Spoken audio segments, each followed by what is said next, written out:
Detectives searched for one man, but every answer created another suspect. Weeks became months. Dozens of suspects became hundreds. And somehow, detectives were no closer to finding the truth. After more than 150 suspects, detectives could only prove one thing. There was one victim. This is the investigation that became one of the greatest mysteries in American criminal history.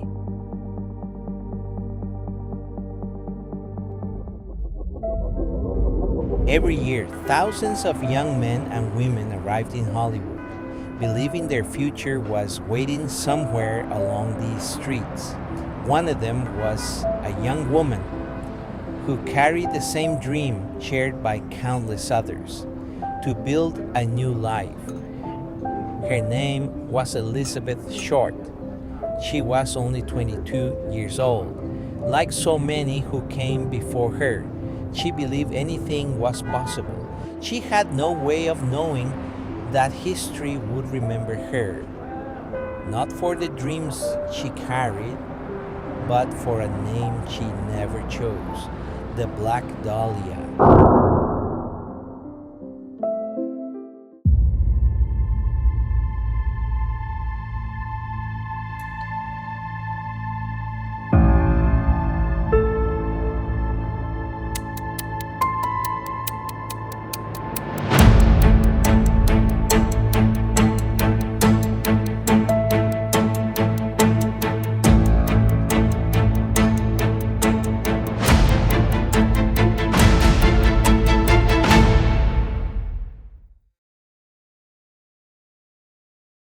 In early January 1947, Elizabeth left San Diego, believing Los Angeles offered another chance to start over.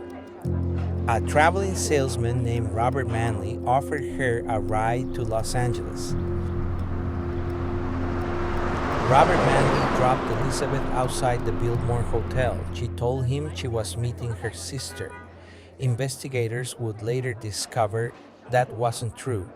She walked into one of Los Angeles' finest hotels and then almost disappeared from history. Investigators could account for parts of her journey, but nearly an entire week remained a mystery. No confirmed movements, no reliable timeline. Somewhere during those missing days, the answers detectives desperately needed simply vanished.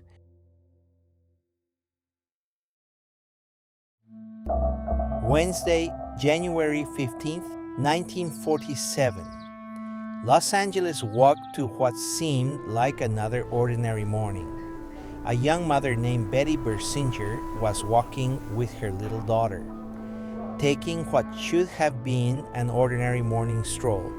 Then, something caught Betty's attention. At first glance, it looked like a store mannequin, broken in half. She walked closer. Then she realized it wasn't a mannequin, it was a woman. Within minutes, the quiet neighborhood filled with police officers. Detectives knew this wasn't an ordinary homicide. Veteran detectives had investigated countless murders, but nothing had prepared them for what waited beyond the police line.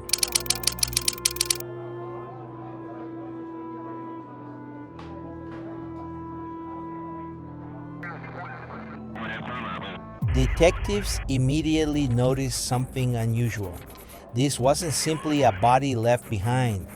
It looked as though someone wanted it to be found. There were no signs of a struggle, no evidence the crime had taken place here. That raised the first major question. If Elizabeth hadn't been killed here, where had the murder actually happened? The medical examination revealed something else. Whoever committed this crime possessed remarkable precision. Investigators now faced another disturbing possibility. Had the killer received medical training or simply possessed extraordinary knowledge of human anatomy? The crime scene answered some questions, but created far more than it solved. By the end of the first day, detectives weren't looking at answers. They were looking at questions, and those questions would only multiply.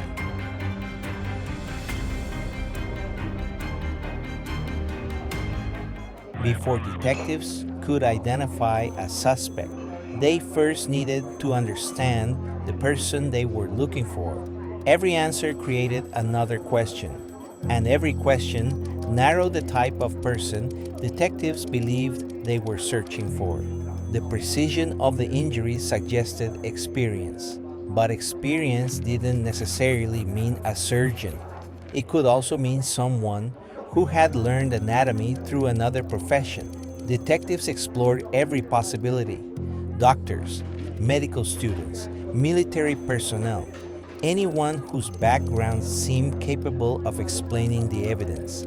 Yet none of those possibilities brought detectives any closer to identifying one individual. The evidence described a person, but not a name. The investigation had reached its first dead end. Detectives knew what kind of person they were searching for, but they still had no idea who that person was.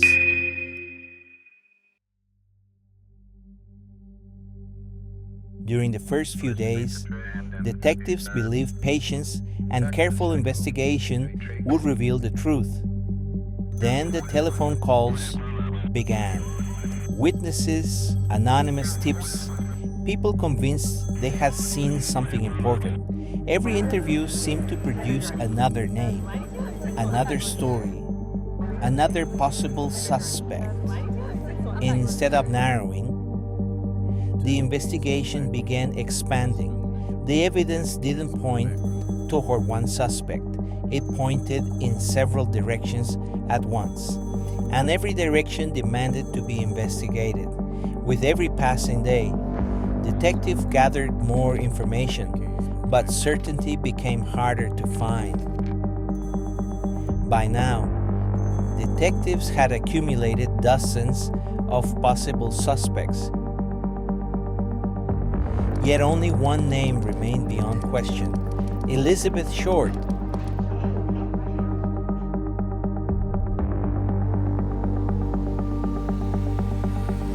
News of the murder spread quickly. Within hours, reporters from across Los Angeles were chasing the story. Every newspaper wanted answers. Every editor wanted tomorrow's headline, and every reporter wanted to be first. The newspapers introduced millions of Americans to Elizabeth Short. But that wasn't the name readers would remember.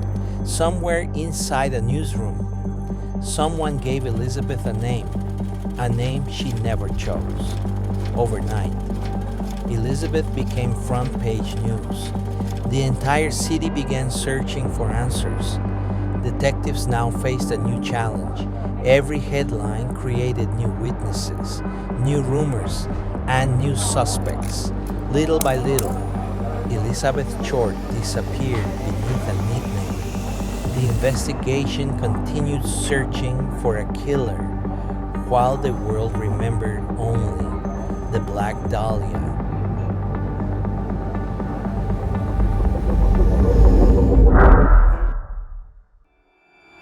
Just days into the investigation, something unexpected arrived. Inside were personal belongings that investigators immediately recognized as Elizabeth's. Detectives made another disturbing discovery. Every item had been carefully cleaned. There were no usable fingerprints. The investigation had taken an unexpected turn. Someone connected to the case wanted those belongings to be found. Whether the sender wanted attention, wanted to mislead investigators, or had another purpose entirely remains unknown. The package answered nothing. Instead, it created another layer of mystery. Detectives now understood something unsettling. This wasn't only a murder investigation anymore.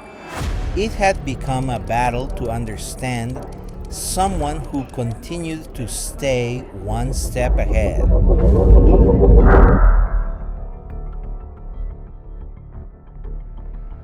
Weeks passed, but instead of shrinking, the investigation continued to grow. Every witness believed they could help. Every interview introduced another possibility. Every possibility demanded to be investigated.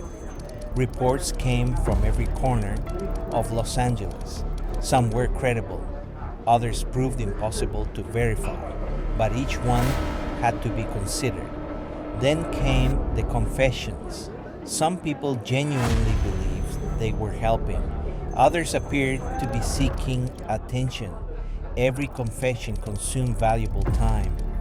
Detectives weren't chasing 150 suspects at once. They were eliminating them, one by one. Yet new names kept replacing the old ones. As months became years, one question remained unchanged. Who killed Elizabeth Short?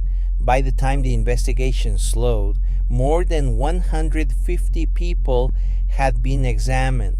Yet after all the interviews, all the evidence, and all the theories, detectives were still certain of only one thing. Elizabeth Short had been murdered.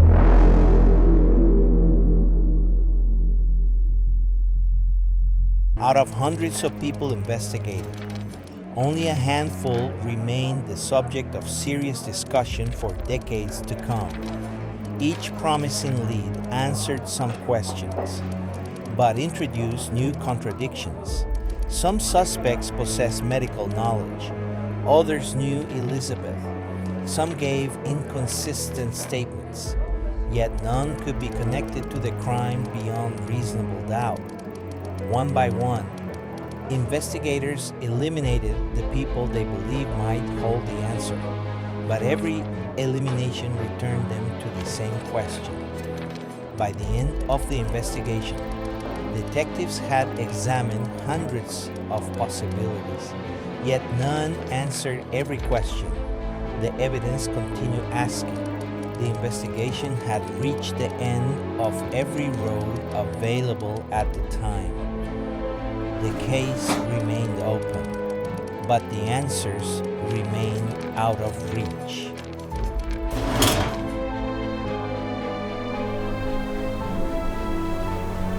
The investigation began with one overwhelming disadvantage. The place where Elizabeth was found was not believed to be the place where she had been killed.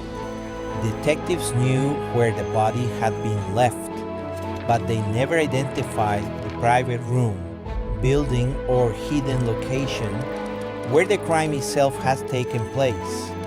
They also could not reliably reconstruct Elizabeth's final days.